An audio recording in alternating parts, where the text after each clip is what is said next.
ضلع بھر میں مختلف مقامات پر 22 آٹا سیل پوائنٹس قائم کر دیے گئے۔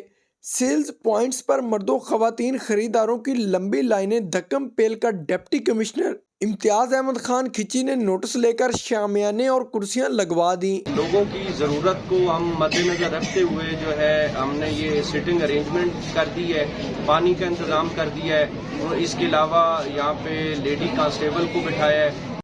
انتظامیہ نے شہریوں کو دھکم پیل سے بچانے کے لیے ٹوکن سسٹم متعارف کروا دیا، جس کا مقصد خریداری کے عمل کو آسان بنانا ہے کہ لوگوں کو دقت نہیں ہو، باعزت طریقے سے آئیں اور اپنا ٹوکن کے ذریعے باری پہ وہ لے جائیں اور ان کو لائنوں میں نہیں کھڑا ہونا پڑے۔ ہم کوشش یہ کر رہے ہیں کہ ایٹ لیسٹ لائن کو جو ہے نا جو ایک کلومیٹر کی لمبی لائن ہے دھوپ میں، اس چیز کو ہم انشور کر رہے ہیں کہ وہ نہیں ہو۔